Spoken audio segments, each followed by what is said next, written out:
자, 그리고 오늘 오후에 임시 국무회의가 열립니다. 이제 안건이 광복절 특사 딱 한 건입니다. 원포인트 국무회의인데 원래는 내일 하려고 했는데 앞당겨진 거거든요. 이게 왜 그런 건가 먼저 궁금하고요. 가장 관심이 되는 게 조국 전 대표에 대한 사면 여부 어떤 결론일 건가. 또 그 부인인 정경심 경교수, 최강욱 전 의원 등등의 인물들이 포함되나. 이겁니다. 두 가지입니다. 당겨진 거 그리고 어떤 인물. 국무회의 안건이 하나로 알려졌는데 네. 뭐 실무적으로는 또 다른 안건도 한 60여 건 정도 있다고 하더라고요. 네. 그리고 이제 대통령이 지난주에 휴가를 갔다 왔기 때문에 네. 굉장히 밀린 국정 현안이 많아서 좀 앞당겨서 국무회의를 연 것 같습니다. 네. 지금 사실은 사면 논의가 굉장히 활발하게 진행되고 있죠. 법무부에서 사면 심사 대상자를 어찌됐든 대통령실에 올린 거 아니겠습니까? 네. 그 대상자 이름들이 알려지다 보니까 많은 논란이 있습니다. 사면이라는 게 사실 그렇습니다.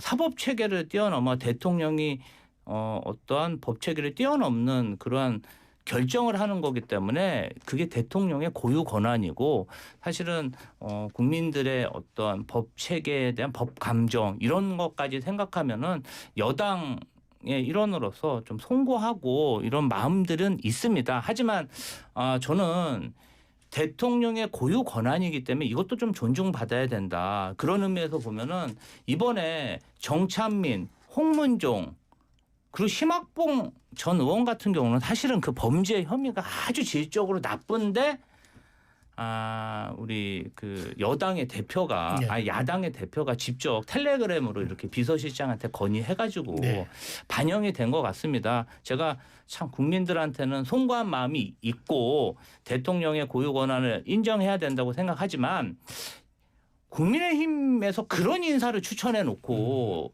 저희의 사면 대상자에 대해서 마구 저렇게 발끈하는 모습을 보면은 참 이분들은 연계신이 아닌가. 어떻게 저렇게 내로남불일까. 제가 봤을 때는 정말 뭐 70억 교비 횡령에 뭐 징역 7년형에 심학봉 전 의원의 범죄 이 혐의는 정말 참아 입으로 담기도 어려운 얘기거든요. 정말 방송에서 그 부분 관련해서 좀 야당도 본인들이 추천한 인사들에 대해서 성찰을 했으면 좋겠습니다. 다 포함될 걸로 보세요. 지금 말 조국, 최강욱, 정경심. 대통령의 고유 권한이라 제가 예단하기는 어려운데 예. 아무래도 조금 뭐 논란이 있으신 분들의 약간의 조정은 있겠지만 대부분 대통령이 결심하지 않을까 그렇게 예상하고 있습니다. 박 대변인 그 예상 한번 더. 저는 조국 대표가 입시 비리를 저지른 것 이거는 진짜 국민의 영린을 건드린 일이기 때문에 고작 이 정도 수감 생활을 하고 지금 사면이 돼서 나온다는 것 굉장히 동의할 수가 없는 일입니다. 근데 이제 그냥 정치적으로만 정치공학적으로만 조금 생각을 해보면 최근 저는 민주당의 상황을 보면서 제가 요즘 민주당의 상황을 이렇게 부릅니다.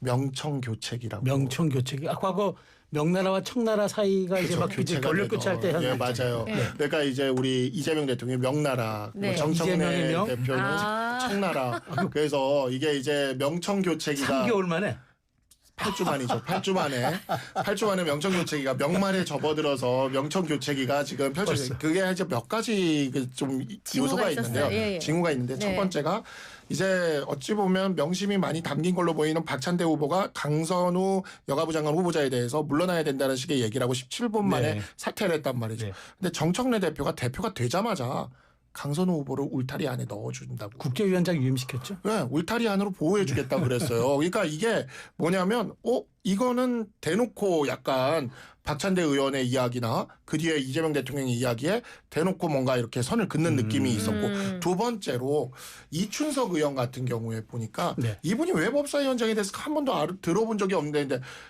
저는 우리도 영남 쪽에 뭐 언더찐윤이라고 불리는 그런 다선 의원이 우리만 있는 줄 알았더니 호남에도 있더라고요.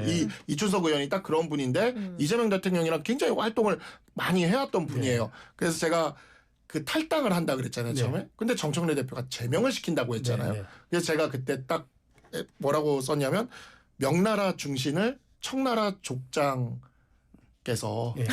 처형을 했다. 제명을 하니까. 새로이. 그래서 이게 지금 명청교체기가 이거 만만치가 않아요. 그 특검도 다 검사들인데 사실 정성호 법무부 장관은 약간 검찰개혁을 속도를 조절하려는 것 같거든요. 왜냐하면 특검 때문에. 근데 추석 전에 다 끝내버리겠다고 네. 지금 정청래 대표가 얘기하지 않습니까? 라디오에서 제가 보니까 박원석 전 정의당 의원이 약간 정청래 대표를 견제하는 듯한 그 말을 하시더라고요. 아. 근데 여기서 하나 더 나가서 네. 네. 조국 대표를 사면을 하면 네. 대선급 후보가 이제 정청래와 조국이 되면 이제 대통령의 입장에서는 약간 이거를 권력의 밸런스를 맞추면서 자신의 견제용으로 권력을 활용한다. 견제용으로 이렇게 아. 그래서 드디어 이 조국 대표에 대한 사면은 명청조 삼국시대의 시작이다. 명청조. 아니, 네, 명청조 삼국시대 조나라는 조나라까지. 좀 과거 있었는데. 아니 근데 김지호 대변인 웃고 계시는 그 아니 근데 좀 우리 박상수 전 역사에 국민 해박하신 것 대변인이 이런 상상력이 기발하긴 해요. 또 재밌고. 네. 아니 저도 홀딱 빠져서 듣고 있었는데. 아 일단은 네. 그 이춘석 전 법사위원장 같은 경우는 정청래 대표가 제명을 했죠. 탈당했음에도 불구하고. 그런데 오늘 수사기관에서 네. 이춘석 의원실을 압수수색했습니다. 정광석과 같이 압수수색했기 때문에 이러한 것들도 사실 이재명 대통령이 휴가지에서도 이번 사안과 관련해서는 철저히 수사를 당부하는 메시지를 냈기 때문에 수사기관이 움직인 거 아니겠습니까? 여태까지 그런 국회의원에 대해서 이렇게 여당 그것도 법사위원장까지 했던 사람한테 이렇게 일사불란하게 수사가 된 적이 있나요? 만약에 윤석열 정부 때 정말 임성근 사단장에 대해서 이렇게 수사가 됐다면 이렇게 탄핵될 리는 없죠. 그래서 아까 뭐 명청 교책이라고 했는데 그것은 좀 사례로 조금 틀렸다 이렇게 생각이 들고요. 알겠습니다. 예. 네. 근데 내년 지방선거에 조국 전 대표가 직접 나설 수도 있다는 분석이 나오고 있어요. 네, 하면 맞습니다. 된다면 그럼 뭐 그 시점 뭐 서울시장이라든가 부산시장 출마 가능성도 지금 거론이 되거든요. 제가 그래서 조국 혁신당 관계자분들한테 좀 부탁드리고 싶은 것은 네. 제가 이제 대통령 모셨던 사람으로 이재명 대통령이 요새 참 짠합니다. 이제 그러한 사면이라는 게 사법 체계를 뛰어넘는 결정이기 때문에 국민적인 비난과 질책 이런 걸 다 받는 거잖아요. 근데 엄밀히 말해서 조국 혁신당은 민주당도 아닙니다. 그러면 어떻게 보면은 지난 담양 선거에서 네. 조국 혁신당이 민주당 패했습니다.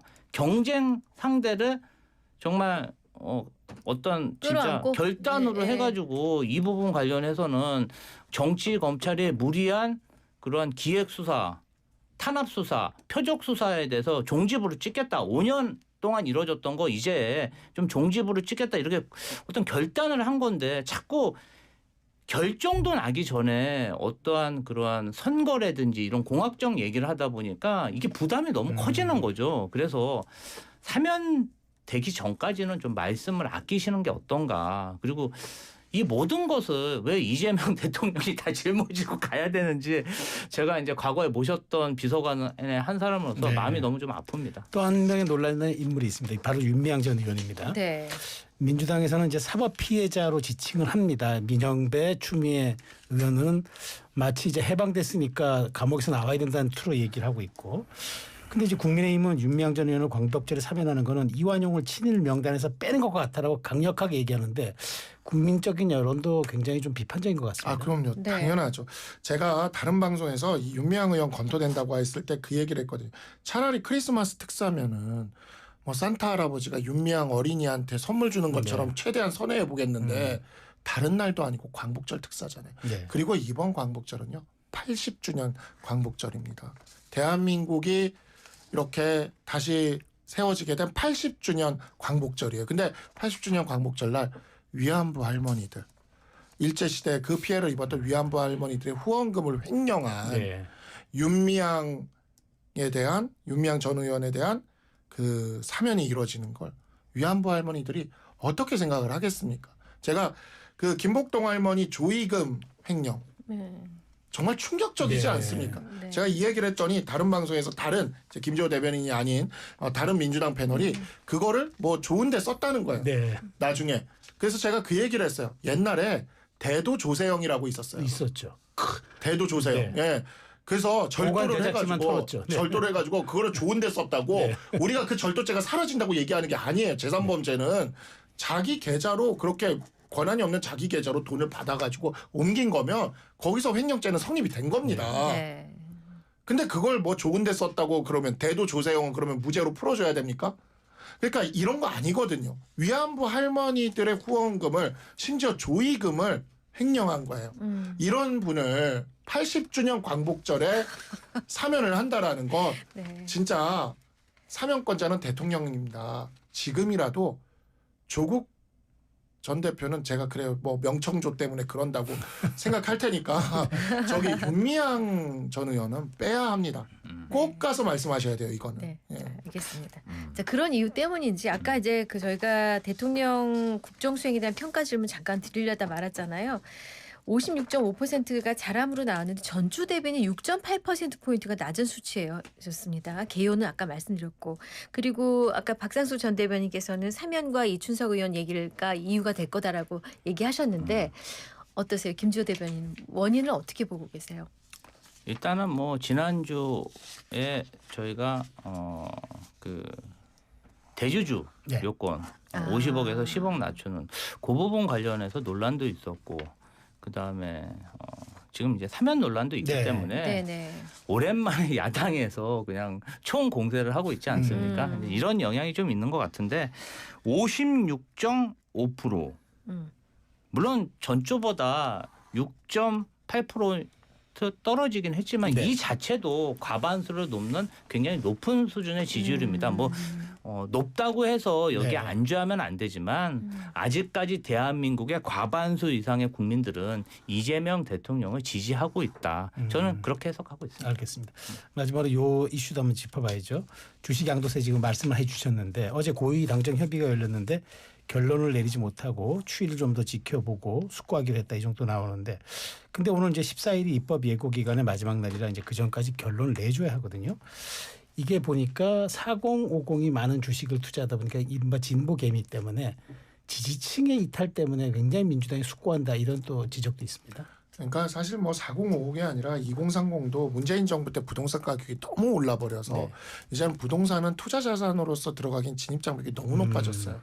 그러다 보니까 저도 주변에 보면 주식들을 다 하고 있습니다. 네. 옛날에는 주식하는 사람 별로 없었거든요. 근데 정말 많이 하고 있기 때문에 이거는 정말 국민적인 하나의 투자 자산이 돼버렸습니다. 그런 상황에서 이렇게 되는 것에 대해 네. 좀 국민들의 뜻에 따라 좀 결정을 해줬으면 좋겠습니다. 네, 빠르게. 힘들죠. 김 대변인 어떻게 보세요? 이 앞으로 10억, 50억 유지한다. 어떻게? 일단은 우리 당의 한정혜 정책위 의장이 대주주 요건 50억 원으로 유지되는 것을 정부에 건의했다고 건의했다. 합니다. 그래서 조금 지켜보면은 국민 주권 정부기 때문에 이 부분도 정무적으로 국민 주식 정부로 갑니까? 그렇게 갔으면 좋겠습니다. 저도. 알겠습니다. 여기까지 듣겠습니다.